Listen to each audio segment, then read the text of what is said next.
sécurité bi ngay def lay def dama ne man dama ne du jàll fii tey du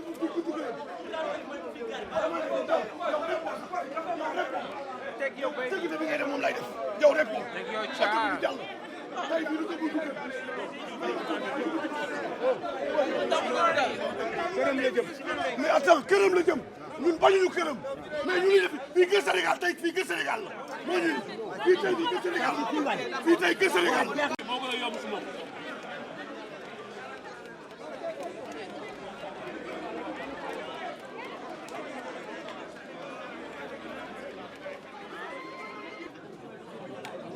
Mes chers compatriotes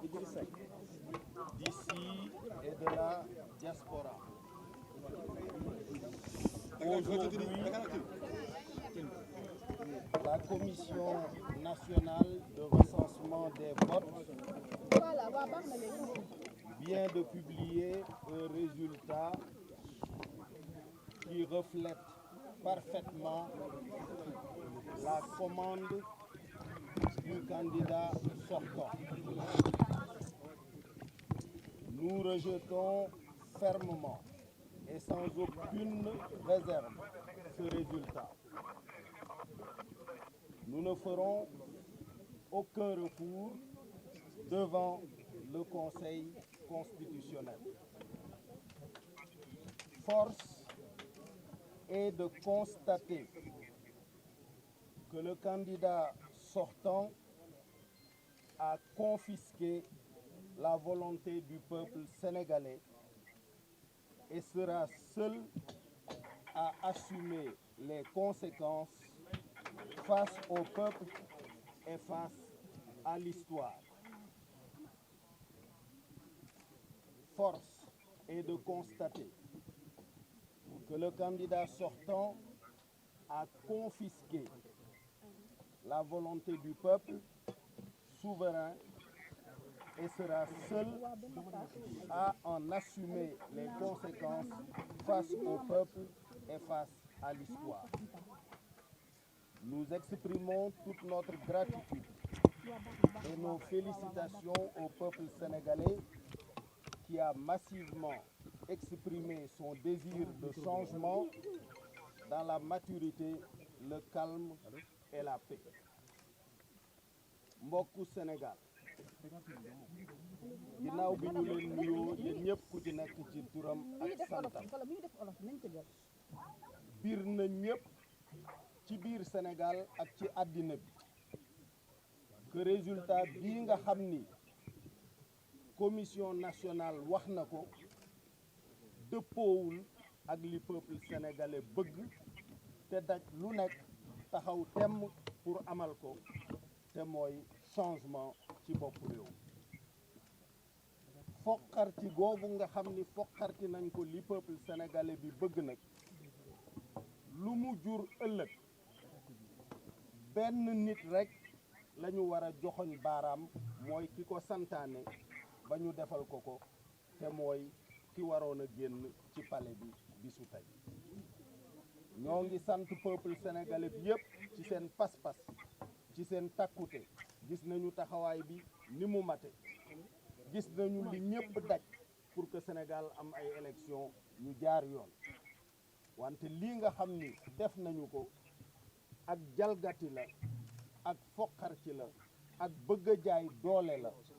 loolu nag lu mu jur ci Sénégal ci wàllu recul démocratique kenn ki rek la ñu war a joxoñ baaraam moom la àddina bi yëpp war a joxoñ baaraam ñoo ngi leen di sant bu baax di leen candidat jël Khalifa Sall def ci kaso bi indi parrainage indi ses propres règles du jeu nga seetlu tey élection bi yoo xamante ne am na ay départements yoo xam ne ñi fa voté ñoo ëpp population yi nekk ci biir dëkk ba waxuma rek ni ko nit ñi defee chiffres yi ñu wax sax dafa faux waaye boo jëlee population yi nekk ci dëkk bi jël tranche population bi am entre 0 et 15 ans muy ay chiffres ANSD di nga xam ne vote boobu ñu wax ci dëkk yooyu ci gox-goxaan yooyu mënul nekk mënta am donc boo ñëwee ne ba toll ci élection bu mel noonu nga gis tey juge yi ñëw ku mel ni man wax naa ne xaaruma woon dara ci juge bu mel ni Demba Kandji xam naa ko miin naa ko gis naa décision yi mu def ci wàllu procès Khalifa Ababacar Sall donc comprendre naa lool tamit le fait que candidats yi ñeenti candidats yi nga xam ne ñoom ñoo signé ñoom ñëpp déclaré ne du ñu dem tam si kanamu conseil constitutionnel. alors lan ngeen di def à la place. ndax xam nga bu fekkente ne gis na nga conseil constitutionnel nu mu defoon xam nga possibilité de recours amoon na dañu dem conseil constitutionnel mu redressé waat waaye gis nañu conseil constitutionnel tam nu mu taxawee Sénégal gis nañu nu mu taxawee xarit Sénégal si affaire loi yu jàll ci assemblée nationale gis nañu nu mu taxawee Sénégal si wàllu parrainage premier ministre ne juróomi candidat lay am wutal ko juróomi candidat donc bu fekkente ne am nga situation bu mel noonu effectivement guddal jël la rek ne da ngay delluwaat si kanamu conseil constitutionnel waaye xam nga lu mu la nar a wax moo tax fi mu toll nii da ngay weesu wàllu woowu da nga koy weesu nekkatul nag lu ñu naan bataille politique la kese bataille politique de bataille politiciens yi de bataille homme politique yi bataille citoyens yi la c'est-à-dire chaque citoyen aujourd'hui moo war a jël ay responsabilités parce que amul kenn ko war a nangu li nga xam ne mooy sa volonté li nga xam ne mooy la volonté populaire nga confisquer ko. C'est quoi les accusations? C'est pas des accusations, c'est des faits réels que tout le monde a constaté ici. Quand vous avez un juge qui a une décision de la CEDEAO qui décide de l'écarter, quand vous avez un juge qui décide un jour que l'argent d'une mairie appartient à l'État du Sénégal, quand vous avez vu ce que les juges ont fait dans le cadre du parrainage, quand vous avez vu des juges, on vote une loi, les juges rendent un avis et disent que cet avis-là modifie une loi votée par l'Assemblée nationale, une première dans le monde, effectivement, il y a de quoi douter justement de la confiance et de l'indépendance de la justice dans notre pays. Votre stratégie maintenant, quelle est la prochaine? Je l'ai dit tout à l'heure, je dis qu'à un certain moment, la bataille devient une bataille politique. Personnellement, je comprends parfaitement que les 4 candidats aient décidé de ne pas aller devant le Conseil constitutionnel, de ne pas faire de recours devant le Conseil constitutionnel. Parce qu'on sait tous la décision qui va être rendue par le Conseil constitutionnel. Ce qui reste, c'est la bataille politique. La bataille politique, ce n'est pas la bataille des hommes politiques, c'est la bataille de tous les citoyens. Tous les citoyens ont le droit de s'insurger contre la confiscation de la volonté populaire. Mais le combat ne fait que continuer, elle ne fait que commencer.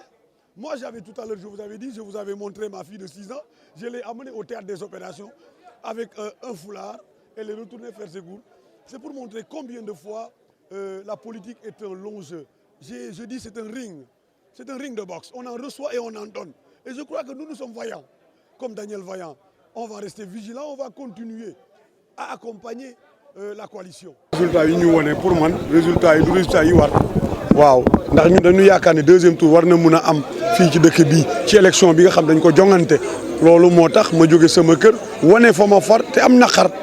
waaw te suba muy zone B soriwul ci commune bi la bokk c'est à 500 mètres laa jógee. yor sa drapeau pour lan nga yor drapeau bi. mais wane ni ñun ci réew mi lañ bokk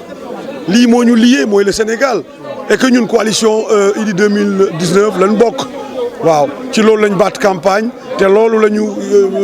liggéey ci campagne bi yëpp et ak opposition bi dans son ensemble score bi ñu am gars yi lu ñu présenté ñun am nañ lu ëpp loolu deuxième tour war na am ci fii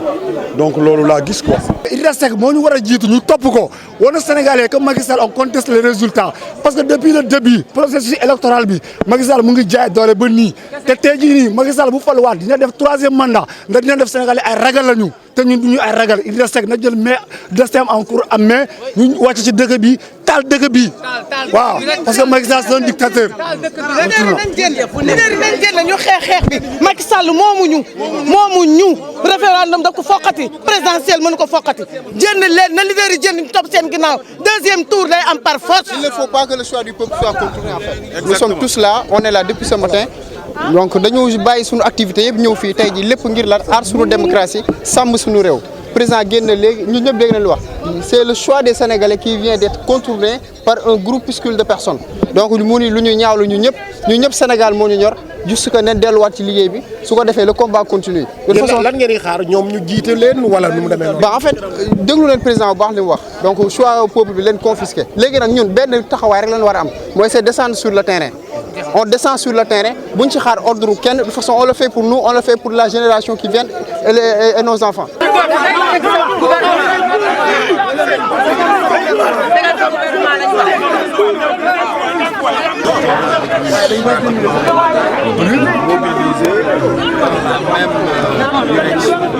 Que vous avez adopté depuis le début de la campagne. Donc cette volonté de changement, c'est ça que nous avons ressenti. Et nous avons clairement vu que votre volonté a été confisquée par le candidat sortant. Et c'est lui seul qui assumera les conséquences qui en découleront. Voilà, c'est ça que nous avons retenu de dire. Et c'est un point de vue, c'est une position commune de tous les 4 candidats de l'opposition qui rejettent fermement les résultats, exactement à l'image de l'ensemble du peuple sénégalais qui a majoritairement voté pour le changement. Donc, former le gouvernement. Former le gouvernement.